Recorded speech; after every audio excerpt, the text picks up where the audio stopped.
Good afternoon. My name is Carlos Perez, welcoming you to Nova Southeastern University.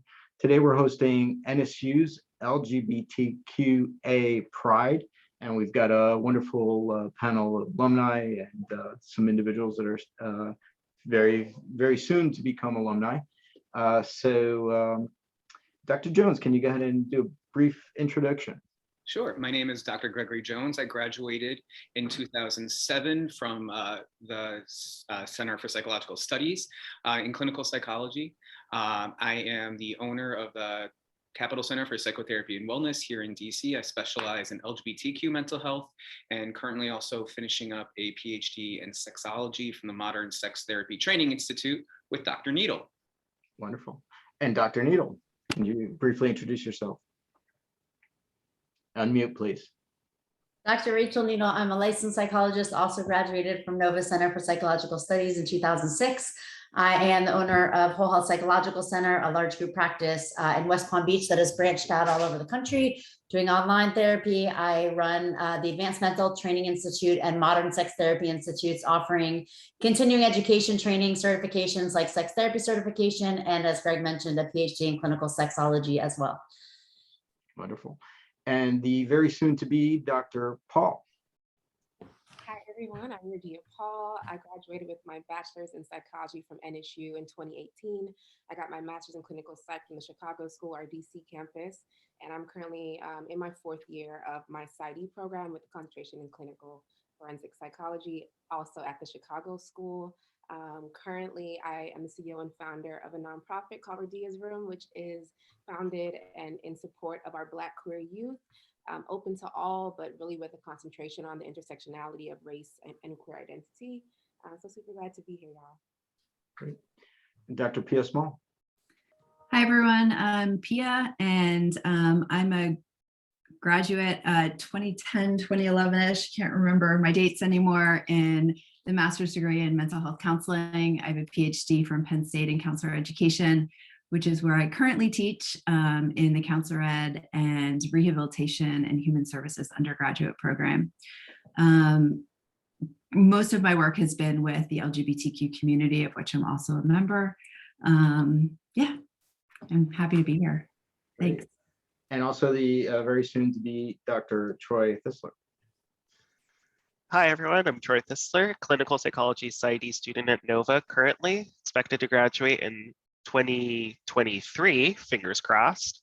I'm currently vice president of PRISM, which stands for Psychological Readiness Integrating Sexual Minorities, which is the on-campus GSA group on campus. We specialize in educating fellow psychology trainees in how to provide services to LGBTQ plus individuals. Currently, I am doing my directed study on body image and drag performers, which you'll hear about later, and I'm scheduled to present at APA this summer. So those are my summer plans. Great. And let's go back to Dr. Jones.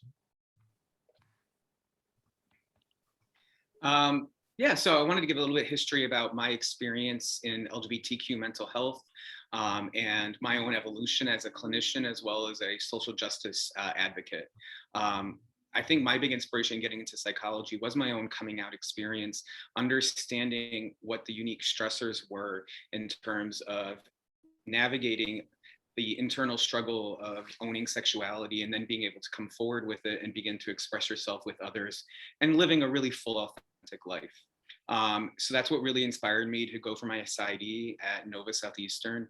While I was there, I actually founded the original GSA back in, I think, 2004.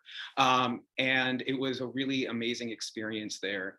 I really started to get heavily invested in doing social justice work as well, too. We worked with a nonprofit in the area doing help with LGBTQ families. When I left for my internship, I went to Johns Hopkins University at their counseling center, where I was able to do the LGBTQ groups for the center there. It was the first time they ever had groups like that, and by the end of the year, I had 3 of them going. I continued this when I was on my postdoc at Harvard, and then I was hired as the first ever LGBTQ specialist for a Catholic/Jesuit university at Georgetown. I began working there in 2008. And while I was there, I really established a great group therapy program that had at one point 4 different groups going, supporting the minority youth at the university. On the side, I began doing private practice and working heavily within the LGBTQ community here in DC. During this time, I also gotten heavily involved with social advocacy. Part of it was really stemmed from my own partner's attack in a hate crime in Boston, in which there was no legislation protecting him. And we became heavily involved in working with getting the Matthew Shepard bill passed in 2009. So our story was part of the presentation there as well too. So here in DC, I became heavily involved with HRC, Trevor Project, Smile, and currently adding in work now with the Wanda Alston Foundation here. I began deciding that I wanted to open up my own practice around 2015. I decided I was going to leave and really create a holistic, integrated LGBTQ mental health and wellness center. We are open to everyone, but we do have a very strong focus within our community, as well as all marginalized communities here. So we opened in 2015 with just 4 of us, and right now we're about 20 people here. We do a ton of work within our community. It's a really wonderful, thriving practice that people really love to come to. We offer individual, group, couples, family therapy, psych testing, life coach, psychiatry, acupuncture, naturopathic medicine, dietitians, massage therapy, yoga, personal training, and pet therapy. We really believe in pet therapy. So we have, every clinician here has their own dog that they bring in that the clients absolutely love. And I was approached by students once I opened the practice about if I'd be willing to take on externs, and I established a formal relationship with the Chicago School of Professional Psychology. And currently we have 3 externs, and we'll be adding a 4th in the following year. And Rodia is one of my amazing externs. I'm very happy to have her on board. You know, our priority here is really trying to lift up marginalized communities, specifically sexual minorities, and people of color. So thank you. So did you bring Yogi? He's out in the hallway. I didn't want him to accidentally bark in session. Wonderful, amazing practice that you've built. And now let me introduce Dr. Rachel Needle. Hi. So should I do my whole presentation now, or am I just introducing myself further? Go ahead. Okay, so I wanted to talk a little bit about advocacy and being able to advocate for those sexual minorities. And specifically, though, I wanted to talk about conversion therapy. So I've been working with the Palm Beach Human Rights Council for about 4 or 5 years now, I think, traveling around the state of Florida, and hasn't been much over the last year, obviously, or if anything, but trying to get conversion therapy banned on minors specifically. And for those of you that don't know, conversion therapy is a practice that is very outdated and can involve a number of different things depending on who you ask and who you go to. But the premise of it is they try to convert you to not be gay, lesbian, transgender, queer questioning, et cetera, et cetera. So the point is that they want to change your sexual orientation or your gender to what they think it should be. So obviously we know that this is not an effective therapy. There's no research behind it. There's actually research showing that it does harm, especially to minors. I think every well-known organization has spoken out and made statements against the practice of conversion therapy. So, that's something that, I talk a lot about when I travel around, and I try to convince commissioners and mayors and people in communities that this is something that can be harmful. I talk about the different organizations, including the American Psychiatric Association, American Psychological Association, all the main social work organizations that have spoken out against this. The practice itself is based on 2 false premises. It's based on the falsehood that being gay, lesbian, bisexual, or transgender is a mental disorder or defect that needs to be cured. And the second is that the presumption that being LGBTQ+ is something that can actually be changed through therapy.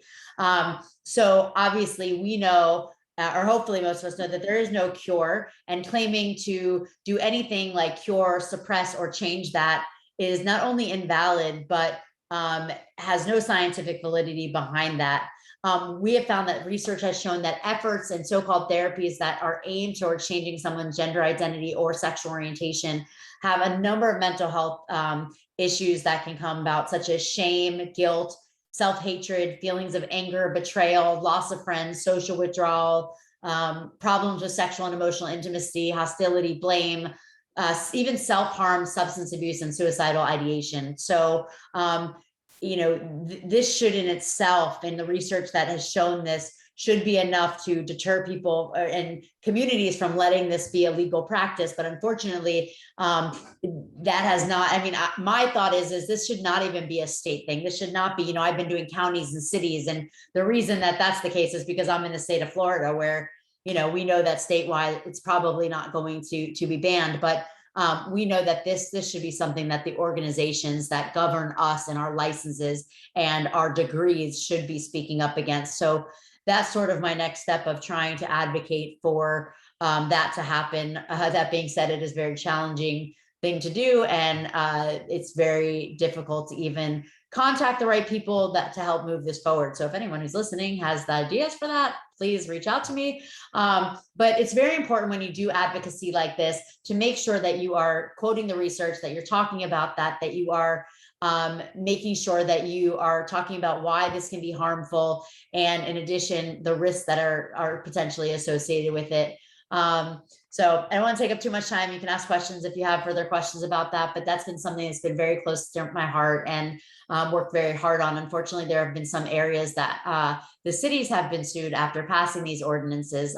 There are some very outspoken people, basically based on religious, have religious affiliations and, unlimited funds from what's called the Liberty Council that have been helping fight these bans, unfortunately. So I'm continuing to do that work and think it's really important. And if anybody in different areas is interested in trying to create bans like that in your area, I'd be happy to talk to you about how to go about doing so. Thank you.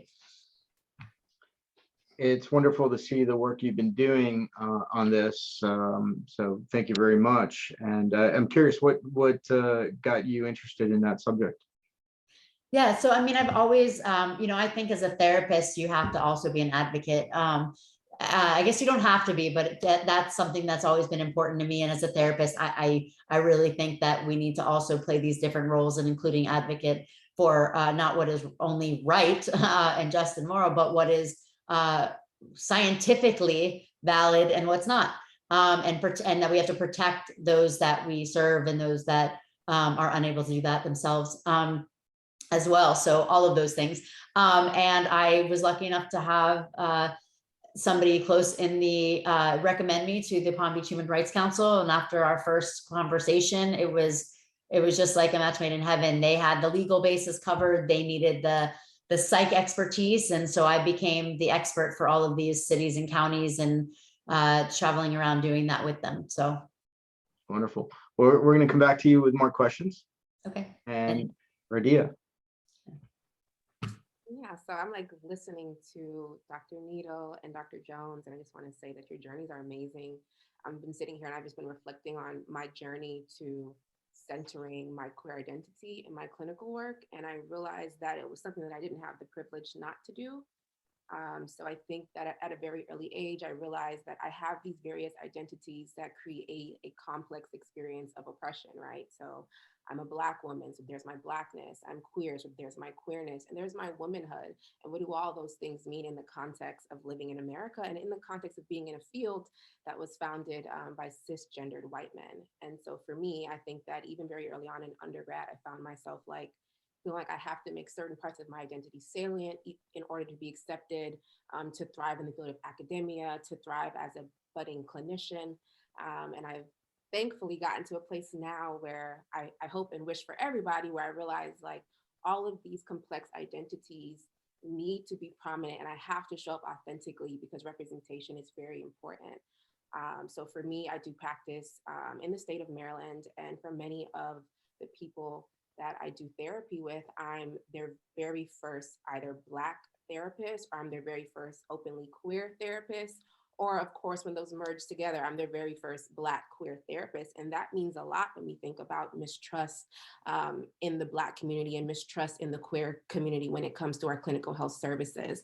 And so to be able to be in a place where I show up authentically and I center that in my work has meant a lot to me, because I wasn't always able to do that. And I think that started with me and for me with activism, as I heard a lot of you all mention. So I started out even before I was, out to my family with showing up as an ally.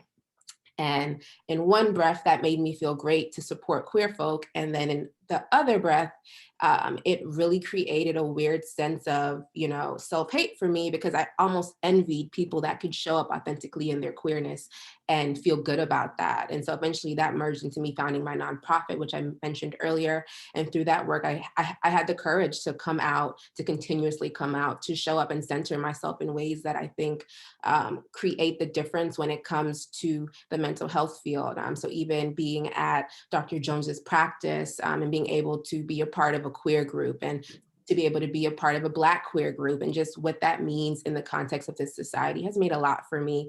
And I think I will continue to center that and move freely through that. So if anyone has questions about navigating that and that experience and the idea of like coming into yourself, because we're not becoming or coming out, we're in this constant state of unlearning who we've been told to be or like what's accepted to be, and really just coming into accepting ourselves for who we are and all those like various identities as they intersect. And so that's been the journey for me. I think right now, as a doctoral student and being at like the end, I have 4 more classes and they're all electives. I'm just super excited to be in a place where I can show up for other people in ways that I didn't have people show up for me. And I think it's important to acknowledge that there is a complexity to being queer, especially as it relates to our mental health, and the idea that we can't disconnect from our identities. They're all intersecting and they all play into our experiences and the type of support that we need. So that's kind of the stuff that I was thinking about as you all were talking. And I think that that's very important to acknowledge that it's very complex and it's often not centered or talked about. We think we have to disconnect or compartmentalize who we are. And that's impossible, especially when it comes to mental health. So.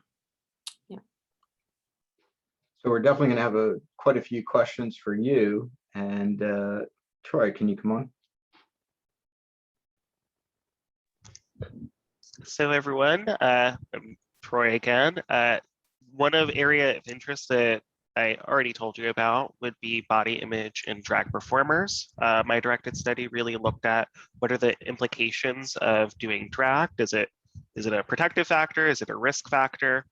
Well, after crunching all the numbers, so y'all don't have to, in a sample of 121 drag performers, we have found that doing drag, one's body image will be higher than out of drag, even though more work needs to be done on figuring out the long-lasting effects of this. This does show that engaging in drag performance is useful. Some strengths to emphasize and point out here, building off of Rodia's honestly really powerful work. Our sample was very gender diverse, 20% identified as trans, 39% identified as non-male. Oh, my PowerPoint's not shared. Give me a minute. Perfect. So backtracking a bit. Drag performers, as opposed to drag queens, can perform as any drag identity and can have any identity. When we think of drag, typically we think of drag queens. I know many people think of cis, gay, male performers dressed as women. That's a piece of the pie. It's not the whole picture. One of my goals in doing this research is really looking at all of the different flavors that individuals with drag identities and performance styles have and what that total effect can have on these individuals. Compared to other pillars of the community, drag performers are unique. Gender and just the idea of the image is instrumental and crucial. I was really motivated to engage in this research, partly because drag performers are a pillar of the community. It honestly, in my opinion, is a bit negligent of us as psychologists, whether as researchers or just clinicians, to not have produced the literature on here. So there's practically nothing here to really investigate. So building off of the theme of advocacy, part of our work is really to see who are the under-researched and under-viewed members of our community and lift them up. Fortunately, in our research, we have found that engaging in drag is a protective factor and is really helpful in improving body image in individuals, which is important because if you're not a cis, straight, white male, your body image is likely to be lower due to societal pressures, oppressions, especially those at the intersection of multiple oppressed identities. And we did a fun mediation analysis. Here's what it looks like. As we can see, body appreciation, which is just appreciating your body for what it is and accepting it, is a stronger mediator for the image, the difference in your body image in drag and out of drag versus intuitive eating, which is following your body's own internal cues for when to eat as opposed to emotional eating, which correlates to a bunch of other negative measures. So long story short, when we think of Pride, when we think of the celebrations that happen here in South Florida and across the country this June, think of the drag performers and celebrate the beauty and diversity that they bring to us. So thank you. Thank you, Troy. And now if everybody can return with your cameras.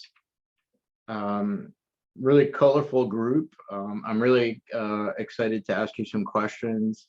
And really this is just an opportunity, kind of like if we're having dinner, having a little chat.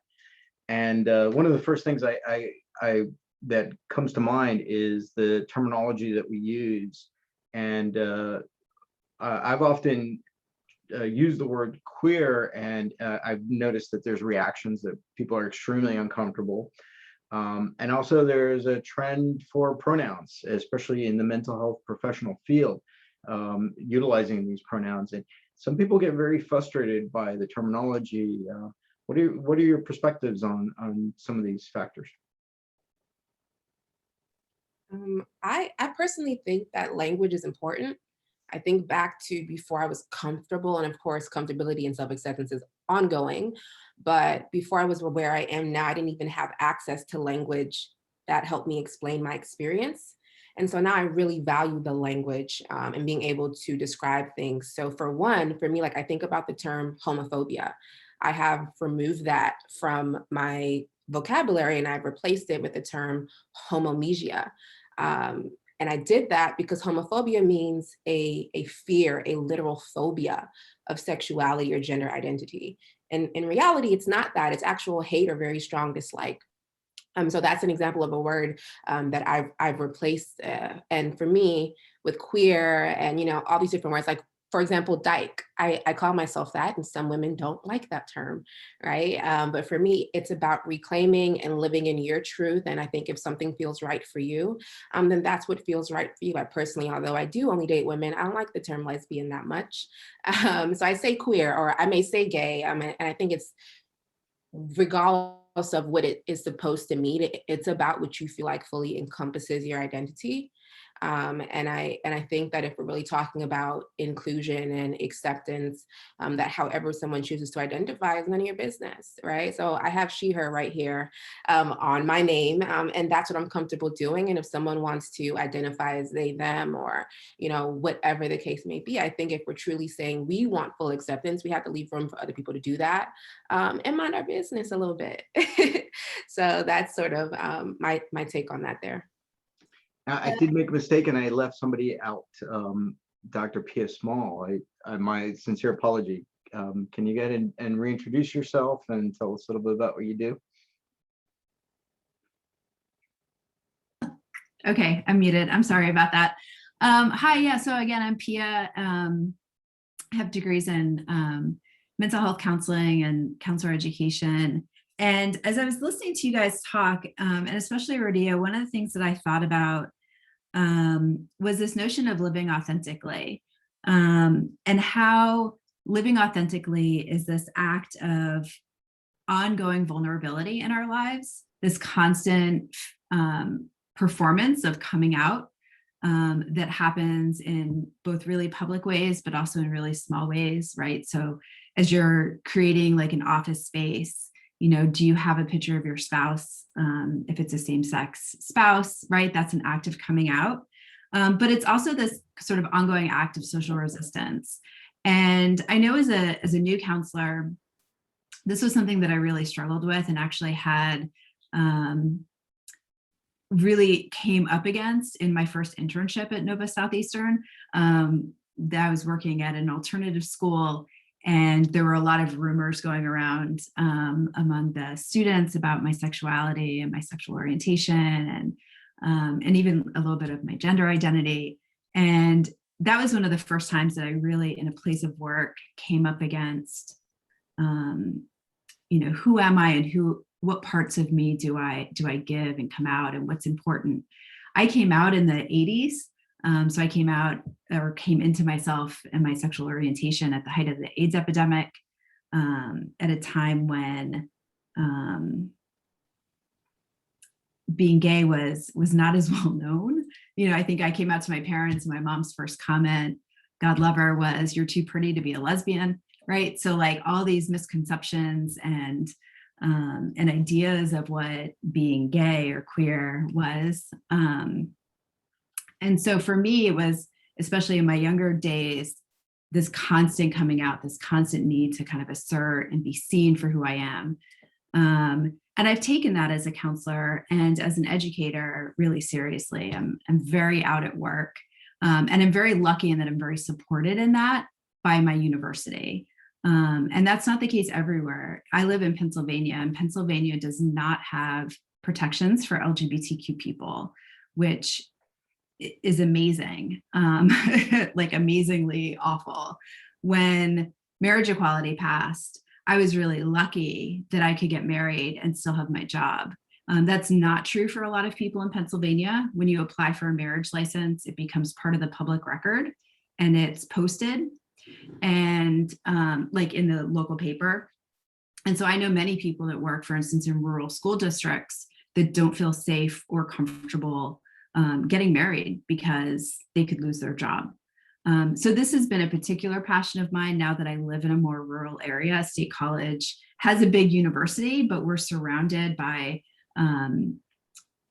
very small rural communities, sort of in the middle of the state. We're 3 hours from like every major city.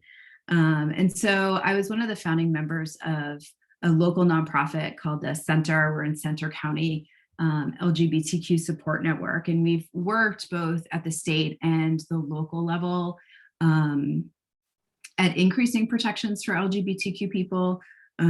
We were successful, you'll be happy to know, Dr. Needle, in getting reparative or conversion therapy banned within our borough, but it's still not banned in the state. We've worked with, for instance, the local school district in getting prior to marriage equality and getting benefits for same-sex couples. And we do a lot of collaboration, particularly with allies, and we partner a lot with local faith-based organizations, our local mosque and synagogue and numerous churches, and other nonprofits to be active and vocal allies. And I can't speak highly enough to how important having really vocal allies means. We had our very first Pride Parade in the borough, in the city of State College, or town of State College, just a couple of weeks ago. And there were about 400 people there, and we do not have 400 queer people in our town. And so the vast majority were allies that came out in support. And it was, I think, really life-changing for a lot of, especially the younger people in our community who are coming of age and coming into their sexual and gender identities with this really cool understanding that they have an entire community behind them, which made me reflect a lot on when I was coming out and what that might have looked like for me had I had that opportunity. So I'll end there, I guess, and just say, if you're here as an ally, please be really vocal about that. Let me start off by what you just dropped off with is allies and the importance. What can allies do to support the LGBTQ community? Yeah, like be super out and proud about it. You know, like nothing makes me happier than seeing like rainbow flags around town on office doors, visual displays of acceptance and affirming different people's gender identities and sexual identities. I think you can be mindful of the language that you use, right? So often when people see my wedding ring and ask me about my husband, right? And it's this constant need to come out. And just a simple thing as, you know, who are you married to? Or, you know, just using, you know, what are your pronouns? Not making assumptions about one's sexual or gender identity just speaks volumes to people's commitment to being allies. And I would say, you know, even in the queer community, I think we have a lot of work to do as well within our community surrounding that in particular. Panelists, any other input? I mean, I am a big agreeer with Radia and Dr. Small in terms of the use of words and how powerful they can be. You know, wordsmithing is something we use as clinicians all the time, but it's something we can use in our daily lives too. Kind of piggybacking off what she just said is that, you know, instead of using the word husband or wife, people are starting to use partner. You know, really starting to think about how can we use more neutral terms that are not already based off of heteronormative privileges. So being able to just recognize that we can shift our words so that it's a more egalitarian community and world versus using very, lack of better terms, heteronormative words again. So I think words are really powerful and they can help change hearts and minds. And in terms of advocacy, there's so much that people can do on any and every level, whether it is using their words, or getting involved with local organizations. For example, the Human Rights Campaign has chapters all over the country that people can get involved with at a local level and help in terms of doing that advocacy work, whether you're an ally or a part of the community. The visual representation is so important, whether you're wearing a pride shirt, you have ally written up in your office, you have a picture of a partner, all of these things are so important. But you can even also get involved with, you know, action items, whether you're going to protests and showing your support for the community, whether you're the first president or sitting vice president to actually join in a pride parade, which happened here in DC for the very first time. Those are amazing feats that people can do that just show their support to create visibility and to really help challenge the negative views that some people still have around sexuality and gender identity.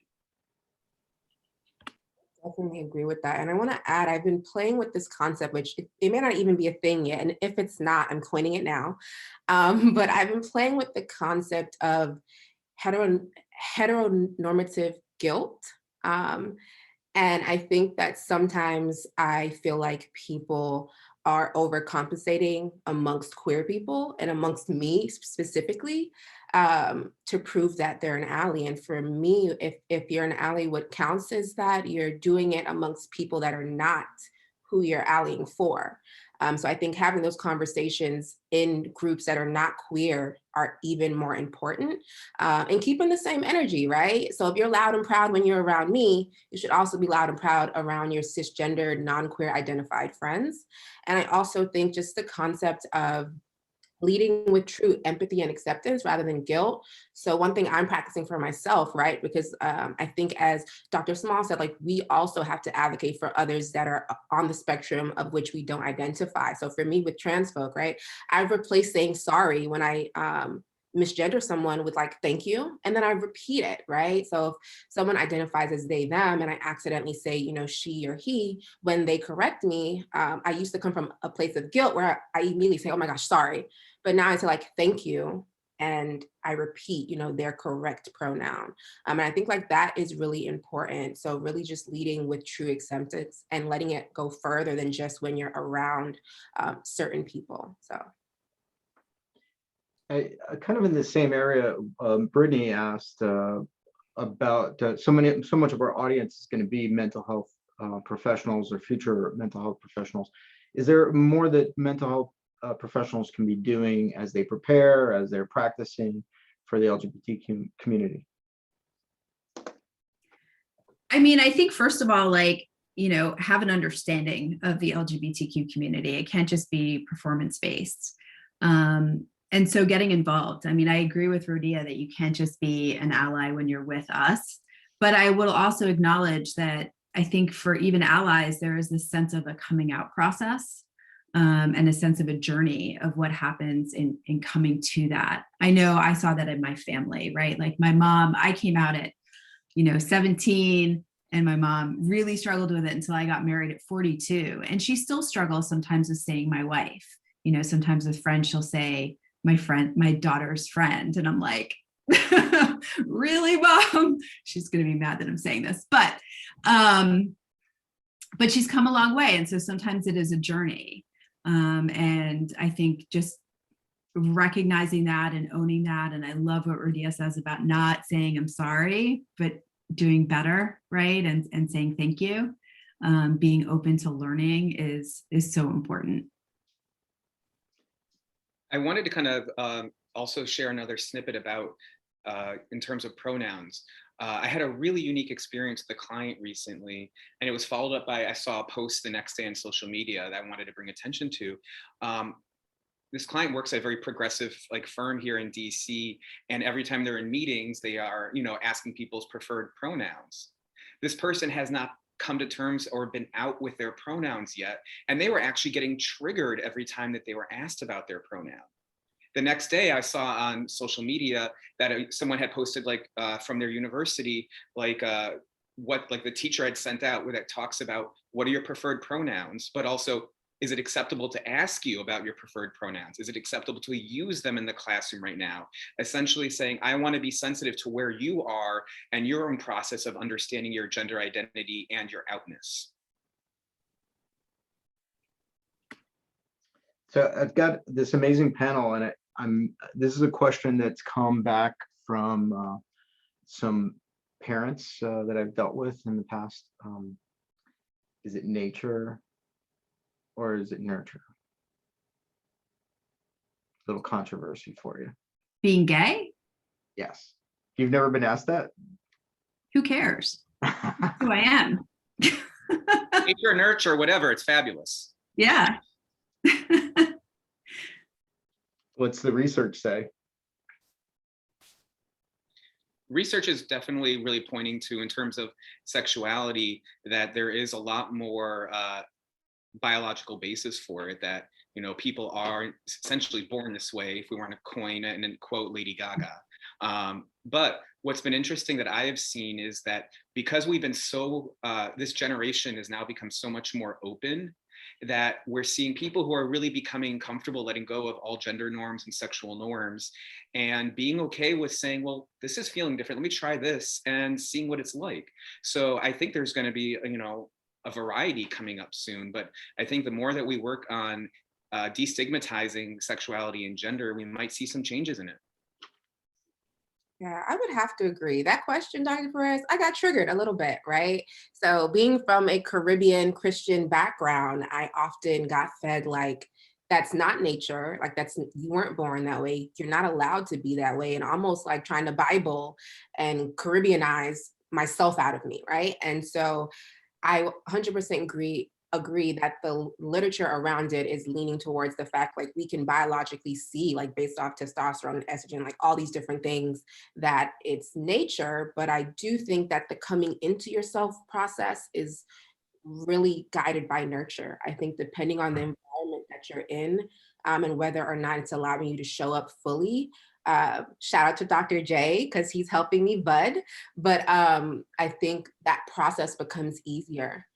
So that is the nurture component to me, because I do think that when you're in an environment that literally does not allow you to do that, that journey to self-acceptance and coming into yourself is delayed and often not leaned into.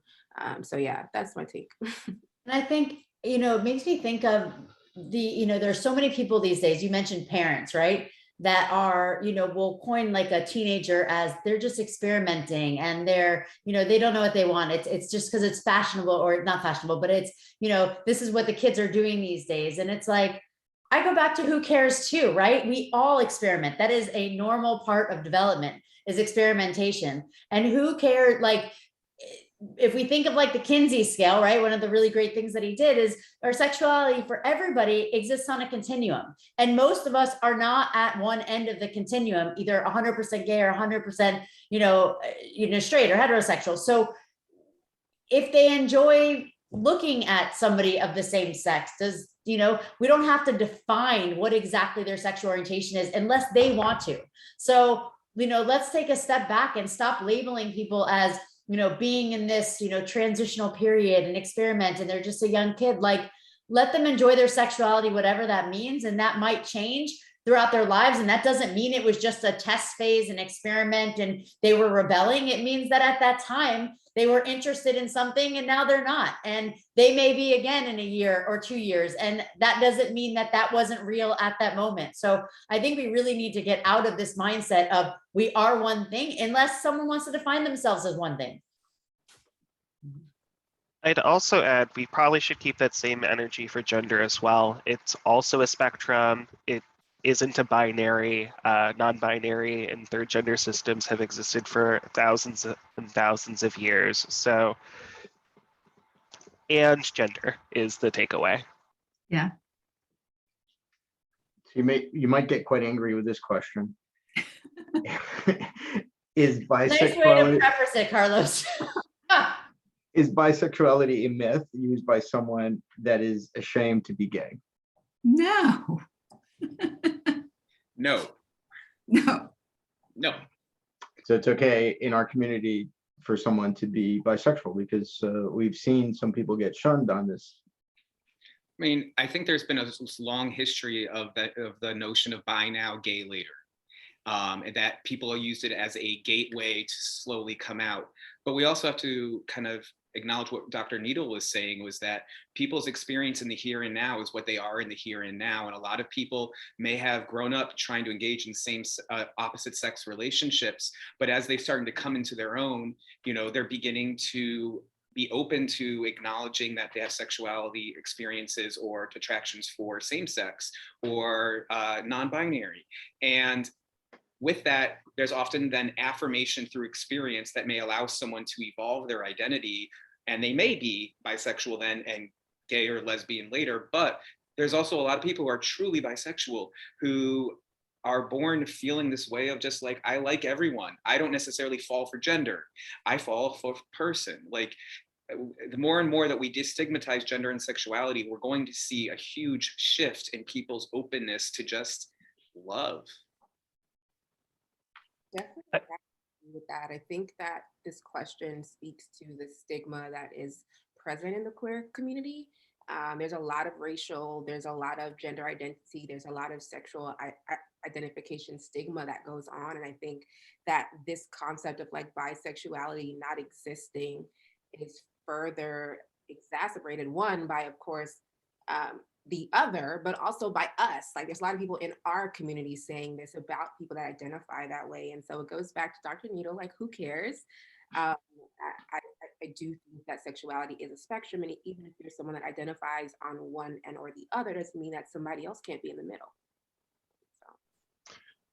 I also wanted to bring this back to Brittany's question on what we all can do. The first thing is educate ourselves, right? The burden is on us as clinicians to understand the community, understanding that bisexual individuals are at higher rates of domestic violence, potentially traumatic events, increased body image disturbances, that a person is bisexual even when they are dating or in a relationship with an opposite gendered individual, right? So I think step one is education. Step two is advocacy. So if y'all like reading, book recommendation is Bisexual and Pansexual Identities by Nikki Hayfield. Super good read. That's the first step. And there is definitely a lot of marginalization within the queer community for the bisexual community, and a lot of times people who identify as bisexual feel like oftentimes they don't fit in unless they turns into whether they're within a same-sex or opposite-sex relationship, that they feel like not welcome in one aspect of community or another. So that oftentimes it is difficult for bisexual people to feel comfortable in a lot of queer spaces and a lot of heteronormative spaces. And I think that connects to the concept of like passing, right? So I do have some friends that are bisexual, and just the idea of like, okay, I'm in a passing straight relationship, and that not invalidates that I'm still bisexual, right? Or even the concept of like people that are femme and identify as lesbian, like they're passing. And so I think a lot of that also further ties into that stigma there too. Is there ethnic and racial bias in the LGBTQ community? Yep. Tell me about it. I see everybody raised. Yeah, it's funny. I have this concept of the lunchroom. You remember when we're in high school and the jocks sat someplace, the freak sat in one place. Sorry to use that word, but I'll identify as a freak. The artsy people sat in one place, and then the honor roll people. It seems like as we move on into adult life and even in professionals, we see this kind of separation within our community. Is there bias today? Do we treat each other with that kind of separation? I think we're no better than the rest of the world. So yeah, we have bias in our community, just like we have bias in the world, whether that's along racial, ethnic lines, along religious lines, along gender or sexual orientation lines. Yeah, I mean, I think what people get to know the queer community, they are maybe a little sad to realize we're just like them. And that comes with all the same challenges and flaws and things that we need to work on as well. I think we have to recognize that there is privilege and oppression. So just because you identify as a marginalized identity does not mean you hold no privilege. And I think for me, as I mentioned earlier, like the idea of being Black and queer is complex, because I think about the fact that many of the major queer movements were founded by like Black trans folk, and yet Black trans folk are not centered. So yes, it's real. It exists. We have to think about the fact that oftentimes like there is that complexity of oppression and privilege within your oppression. So someone that identifies as, you know, a white male and is gay still holds more privilege than a Black male gay person, right? So there is privilege there, and we have to identify that and honor that and use that when we're in queer spaces advocating for other people. I want to piggyback off that and kind of acknowledge that as a gay white male, I've learned, you know, I'm always evolving as a person. I have my own racial biases. I am human, but I really work hard now at trying to kind of challenge my own biases and really create an inclusive environment, whether it's being thoughtful about who I'm inviting to a party or a get together and making sure I want to have inclusive representation, whether it is at the office and kind of thinking about artwork and recognizing that even the art that we bring into offices is usually very white, cis, heteronormative, and making sure that we are putting things out there that are showing inclusivity and really setting the example by owning our privilege and then challenging it. One of our attendees, Tatiana, is asked for us to help her a little bit with they, them pronouns. We learn in school that they, them means more than one person. Can we give them any tips? How do we deal with the pronouns? Go ahead, Troy. I saw you click that button. Thanks. I would say practice makes perfect. So for instance, my pronouns, I use he, his pronouns or they, them pronouns, because for me, gender's like an all-you-can-eat buffet. Get what you want, right? So at least with people in my cohort, I say, use they, them pronouns for me. Get in the practice of just using them, getting used to them. I'm still a singular person, but I don't really think I am like a cisgender man, right? Like, sure, I have male privilege, but for me, gender is a bit more complex and complicated than that.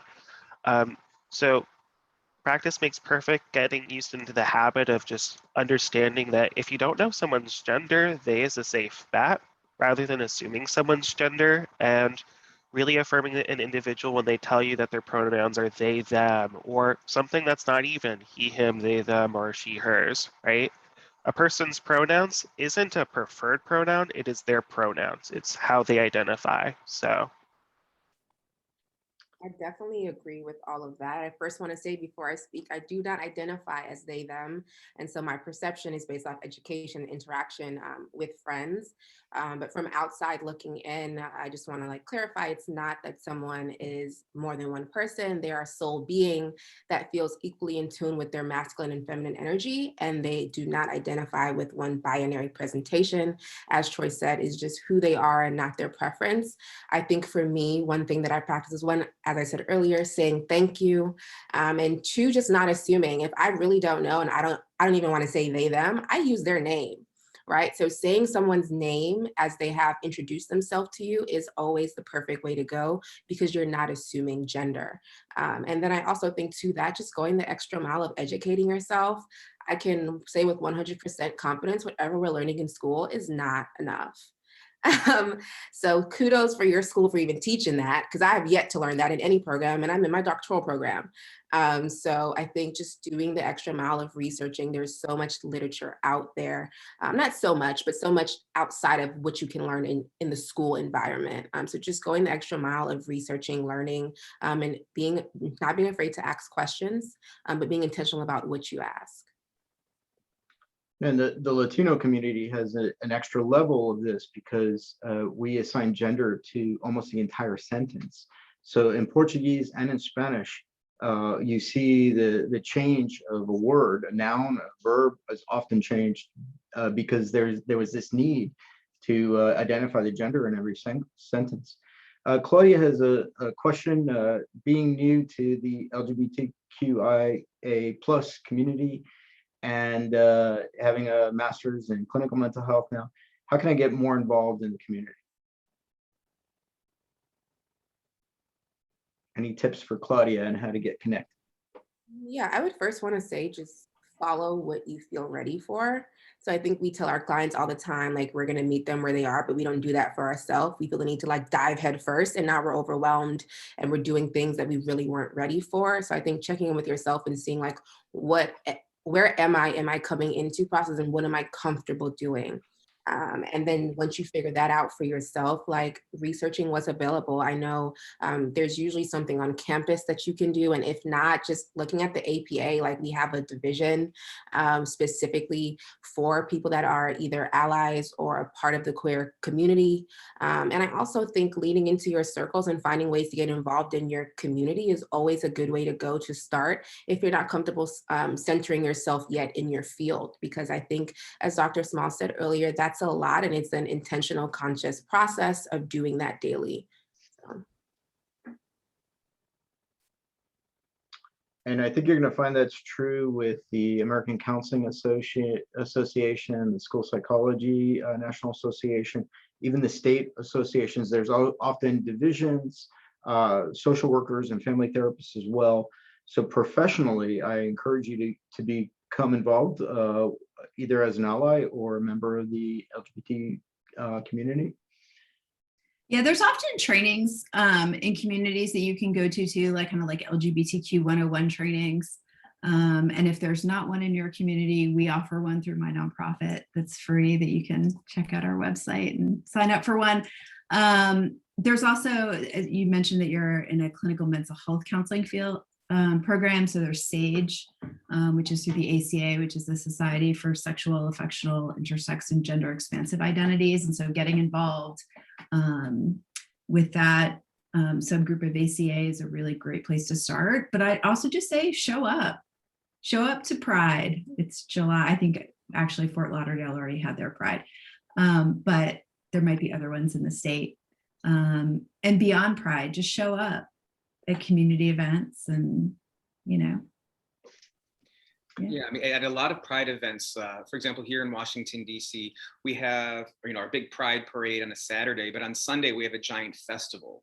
And at the festival, almost every nonprofit organization, LGBT group there is there, they're present, they have booths, and they're really ready to give out information and help people to learn about what they do, but also if people want to get involved, it's a smorgasbord of everything, and it's just a great opportunity to find anything and everything you may need. So panel, as we're kind of approaching the 1 o'clock hour, I just wanted to go around and have everybody give a little bit of a parting thought concept. And anybody want to start? Yeah, I'll start. Continue to attend trainings like this and educate yourself, and and don't be afraid to ask questions. That is, I think, one of the most important things is some of this is constantly evolving. So ask questions, stay up to date on your research, attend trainings, and feel free to reach out, I'm sure, to any of us, but certainly, feel free to reach out to me if you're looking for some good trainings. Modern Sex Therapy Institute has some too. And continuation a little bit of what Dr. Needle said, I think, just as like we say to our clients that, the work in therapy doesn't just happen in the room, it happens outside of the room. It's what you take from these panel events, your trainings, and how do you implement it into the outside world, making sure that you're being more mindful about the language that you use and wordsmithing so that you can be more neutral on things and more open to people, and take what you've learned and put it into practice.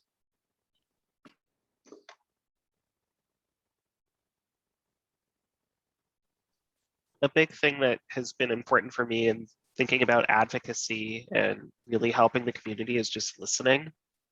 So much work can be done by just listening and just seeing what's out there. So being receptive, being open is a great starting place.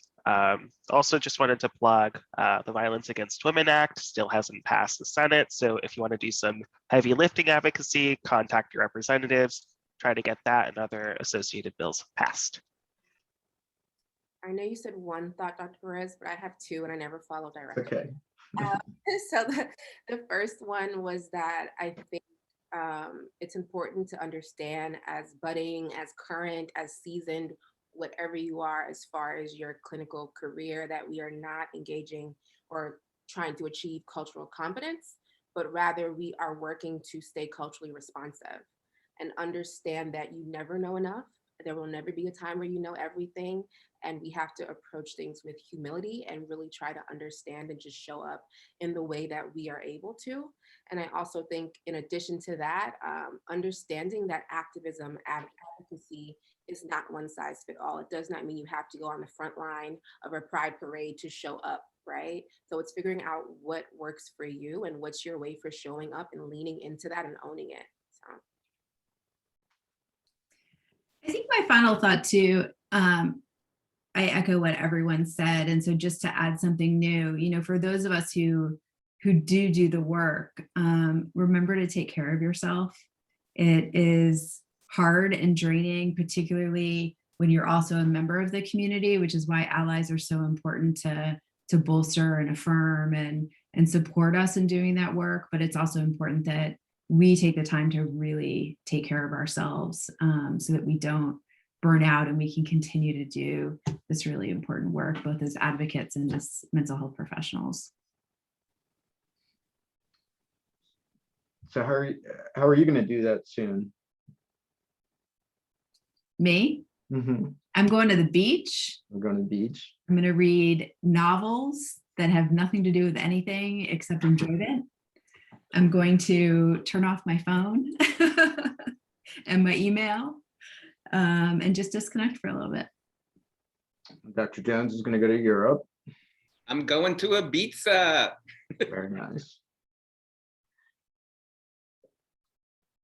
One of the things for me is I really find a great support network in higher education and the university system across the country. I've been in Michigan, Oregon, South Carolina, and now in Florida for so many years. And the college towns themselves have incredible support systems and universities. And really, I think we have to mention the role of higher education in bringing light to many social issues, and hopefully we will see more inclusivity, more equity in the future. And I think we have to see where we've gone and so many of these issues. So I hope you all keep in touch, and if you're coming into this area, please let me host you so we can do something.